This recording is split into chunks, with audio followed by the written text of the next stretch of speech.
Missouri National Guard are now joining the search for the missing Kansas baby. 25 members of the Guard joined the FBI and local police departments in the search for Lisa Irwin. The 10-month-old disappeared from her parents' home 2 weeks ago. The parents said she was taken from her crib overnight. As of today, more than 100 people have volunteered looking in the nearby forest by the family's home. An anonymous donor offered $100,000 for the child's safe return.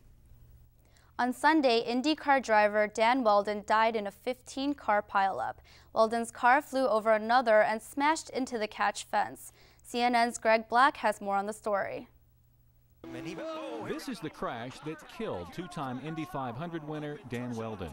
The race had barely started when one slip set off this fiery chain reaction. Wheldon's car was launched into the air. You had probably 3 full safety crews around him. He was not moving in the car. I mean, we were able to look right at him here, and it didn't look good. Wheldon was airlifted to the hospital, but was pronounced dead a couple of hours later. I've got to think about Dan as the way he lived. It's certainly very difficult for everyone in the community. Drivers did a 5-lap salute in Wheldon's honor after the accident. The winner of this year's Indy Series, Dario Franchitti, joined the tribute. We lost a good friend. I think everybody in the IndyCar Series considered Dan a friend. Wheldon won the Indy Series in 2005, the same year he first won the Indianapolis 500. He won the 500 again in May. This time he was going for a $5 million prize in the last race of the IndyCar Series. He wasn't just a great driver, but he was a great human being. And I just can't believe that he's no longer with us. Wheldon's number 77 was put at the top of the winner's poll at the infield. The rest of the race, the marquee event of the championships, was canceled. I'm Greg Black reporting. GOP freshmen are troubled with fundraising during the third quarter. While the summer months for freshmen are expected to be down, the debt ceiling debate has stalled Washington members from fundraising even more. A former GOP congressman, Phil English, says a poor fundraising period can raise the profile of any candidate on the target list. A new study found an increasing number of young people living in D.C. are unemployed and uneducated.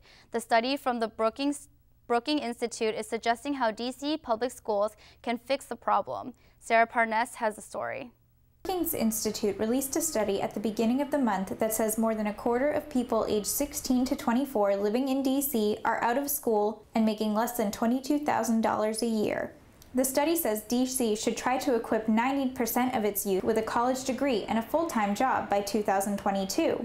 One program is already working to achieve that goal. The branch of AmeriCorps called City Year Washington, D.C. brings young people from the district and across the country into D.C. public schools to help keep kids in school and prepare them for life after graduation. As a product of DCPS, I definitely understood and related to the students of the public school system and grew up knowing that it wasn't right, that there were issues that weren't being addressed. I definitely wish that I had City Year growing up. Executive Director Jeff Franco has worked in D.C. for 16 years. Part of the reason that there's such an issue, there's a myriad of reasons for it, but many of them don't have those mentors, tutors, and role models in their lives. And we work with so many different kids that are either way behind reading level or dropping out of school. And our mission really is to try to keep kids in school and on track and address the dropout crisis. And so if we can really work in that direction, I think we'll start seeing a shift in what we're seeing in terms of unemployment with young people. City Year volunteers are training all day on AU's campus today. Around the corner at Woodrow Wilson High School, one student has an idea of what he'll do to avoid unemployment after he graduates. Well, first things first is go to college. This is Sarah Parnes in Northwest Washington for District Wire News.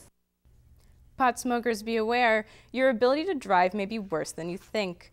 A new study published in Epidemiologic Reviews finds drivers who get behind the wheel after smoking marijuana double their risk of crashing. Researchers believe this study is especially relevant in light of many states legalizing marijuana. A new study from the University of Pennsylvania found babies with low birth weight are 5 times more likely to be diagnosed with autism. Researchers say 5% of children born underweight were diagnosed with autism, compared to 1% of the general population. This is the first study linking low birth weight with increased risk of autism. BlackBerry users may be considering changing services after the recent service issues. And the iPhone 4S is crushing the competition in sales. And the suicide of a gay teenager is sparking a nationwide conversation about bullying. What are American university policies on the issue? We have this story and more coming up. Stay tuned.